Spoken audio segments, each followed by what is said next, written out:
ইসরায়েলের সবচেয়ে বড় বন্ধু রাষ্ট্র কারা? আপনার বাড়ির পাশে নব্য ইসরায়েল।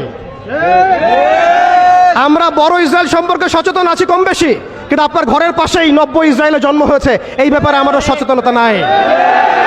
তারা সংসদ ভবনে তাদের সংসদে ফখর করে বলছে যে আমরা 6,500 সৈন্য পাঠিয়েছি, আমাদের হয়ে যুদ্ধ করছে। নাউজুবিল্লাহি মিন যালিক। তার মানে আপনারা প্রমাণ করলেন। আচ্ছা বলেন, খ্রিস্টানদের সাথে না হয় তাদের সম্পর্ক আছে, তারা আহলে কিতাব, আপনাদের সাথে তাদের কি সম্পর্ক? খ্রিস্টানদের সাথে না ইহুদিদের একটা সম্পর্ক আছে, তারা আহলে কিতাব দাবি করে তারা, কিন্তু আপনাদের সাথে যারা পৌত্তলিক তাদের সাথে এই ইহুদিদের কি সম্পর্ক? শুধু তাই নয়, আমরা লক্ষ্য করছি, আমরা আমাদের পার্শ্ববর্তী নব্য ইসরায়েলের মধ্যে লক্ষ্য করছি মুসলিমদেরকে তারাবির নামাজে টর্চার করা হলো, হোলি উৎসবের নামে মুসলিমদেরকে নির্যাতন করা হলো। আমরা দেখলাম সেখানে গরুর মাংস বহন করার অপরাধে পিটিয়ে মুসলিমকে হত্যা করা হয়েছে। লক্ষ লক্ষ একর জমি যেগুলো আমরা ওয়াকফ করেছিলাম, সেই জমিগুলোকে রাষ্ট্রীয়ভাবে বাজেয়াপ্ত করা হয়েছে। আমি যদি একটা জমি মাদ্রাসায় দান করি, আপনার কোন এখতিয়ার আছে সেটাকে আপনি রাষ্ট্রীয় বাজেয়াপ্ত করতে পারেন? এখানে মানবতা কোথায়? এখানে গণতন্ত্র কোথায়? এখানে এই ইউনাইটেড নেশনস কোথায়? ইউরোপিয়ান ইউনিয়নগুলো কোথায়?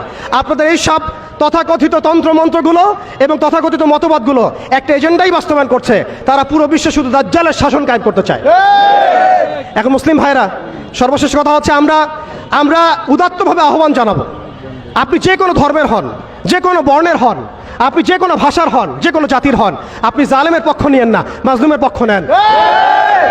এখানে আমরা আপনাদেরকে কটাক্ষ করতে আসি নাই, আমরা সত্য উন্মোচন করতে আসছি। আপনি জালেমের পক্ষ নিয়েন না, মাজলুমের পক্ষ নেন। আল্লাহ চান তো কোনো না কোনো দিন আল্লাহ আপনাকে হেদায়েত দিবেন ইনশাআল্লাহ। আপনি মানবতার দাবি থেকে এই জায়গায় দাঁড়ান। এই অবস্থা যখন চলছিল তখন কি আমরা ঘুমিয়েছিলাম? উত্তর না।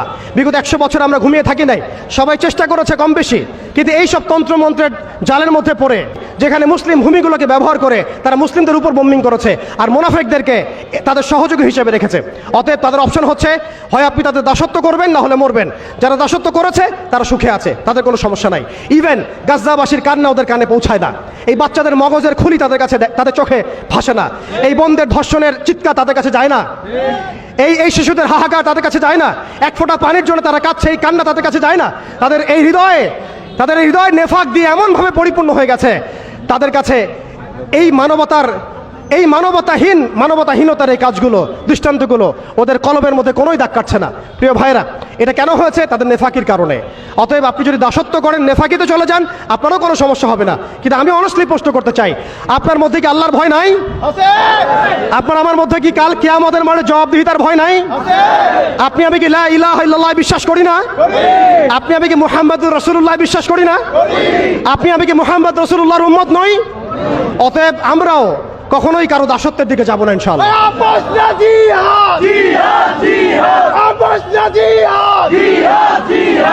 আমরাও ইনশাআল্লাহ তাআলা কোশ্চিনকালে এই জায়নিস্ট মুভমেন্টের, এই পশ্চিমাদের, এই দাজ্জালের অনুসারীদের দাসত্বের মধ্যে কখনো যাবো না ইনশাআল্লাহ।